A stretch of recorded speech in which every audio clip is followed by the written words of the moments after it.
Hi, Mr. Bondi here, this time with a biology lesson on cellular energy, which brings up this question right off the beginning of what is energy?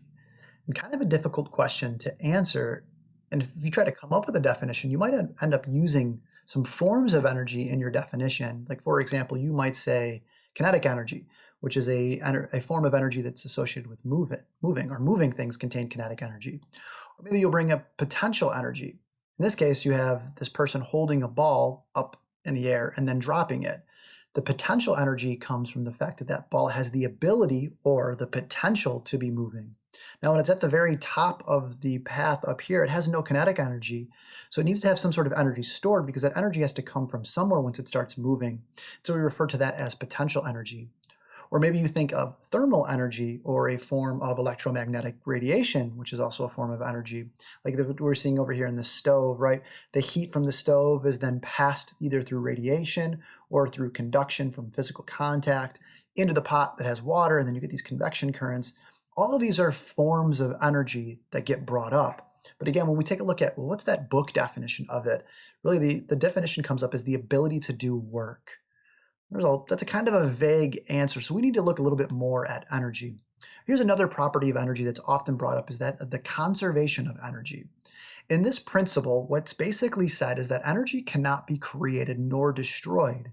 That means that there's a certain amount of energy in the known universe, and we can't add to it or subtract from it. So if we take a look at this situation here with the pendulum, what we see is not an creation of new energy when it starts to move, but really a transfer of energy. And the fact that energy can change forms. When this ball on the pendulum is raised up to, let's say it starts here, right? It has all potential energy when it's not moving. When it's let go, that potential energy is started to convert over to kinetic energy. The faster an object is moving, the more kinetic energy it has. It'll be traveling its absolute fastest right at the bottom of its path. So now all of that potential energy has been converted over into kinetic energy. Now, as it goes back up this path here, it starts to slow down. Eventually it will come to a stop. I mean, it's a brief instant of a stop. But at that time here, all of the kinetic energy that it had here is converted back into potential energy. And now we've got the full amount of potential energy. And then it gets converted back into kinetic, back into potential. So as it's going down, it's converting potential to kinetic. As it's going up, it's converting kinetic into potential. Now in a perfect scenario, this pendulum would continue to swing back and forth the same height each time undisrupted. We know in real life that doesn't happen. Eventually, this pendulum is going to stop swinging. Now, that comes from a number of different reasons here on Earth, but a big factor would be air resistance. As this pendulum moves through the air, and I say air, it has to move the air molecules out of the way. Might not seem like a lot, but that air resistance is enough to eventually cause it to slow down and stop. Now, does that mean that energy is being lost? No, not at all. In fact, what happens is as this ball collides with the air molecules, it transfers some of its kinetic energy to those gas particles, and then they speed up. Right? So the amount of energy stays the same throughout the whole process. It can just change forms from one to another. Another form of energy, one that's really important for living things, is the idea of chemical potential energy.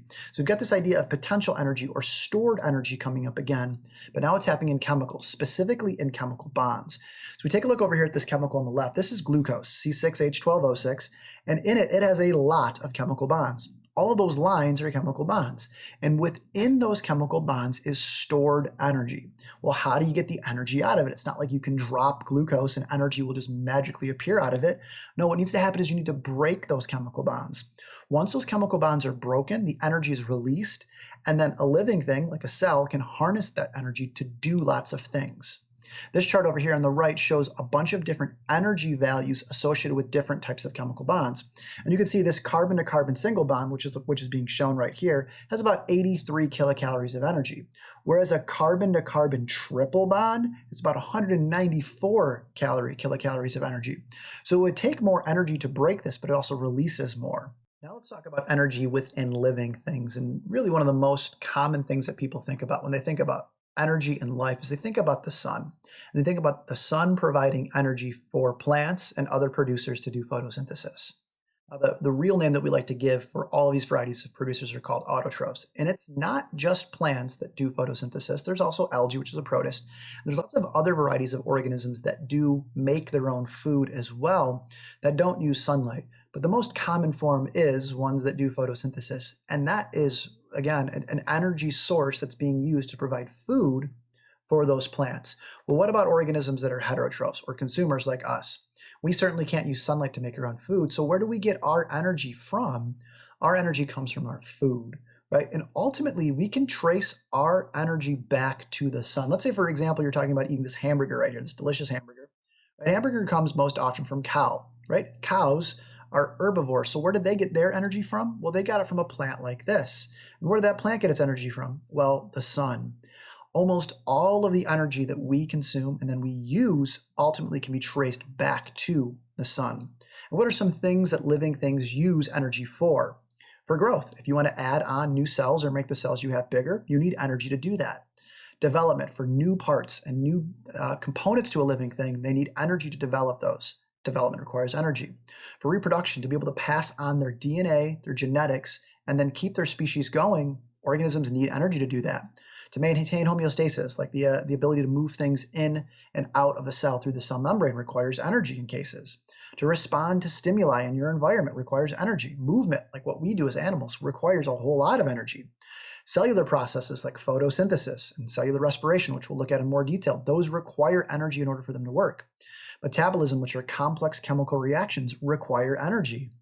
To repair or to defend against foreign invaders, all of that requires energy, essential for living things in order for them to get energy. How they get it just differs. They can either make it for themselves or they can consume it.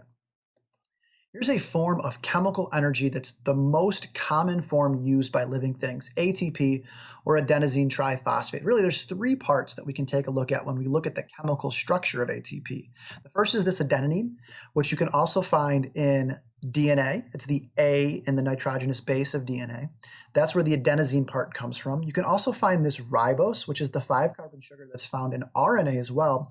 And then really the next major important part are these three phosphate groups, which is where the triphosphate comes from. Tri meaning three and phosphate referring to the three groups. And really these are where all the magic happens over here, is in these phosphate groups, because what ends up happening, in order for us to use this as a form of usable energy, we end up breaking the bonds between the phosphate groups. So this bond right here can be broken, and when it's broken, energy is released. A lot of energy is released, and then the cell can use that.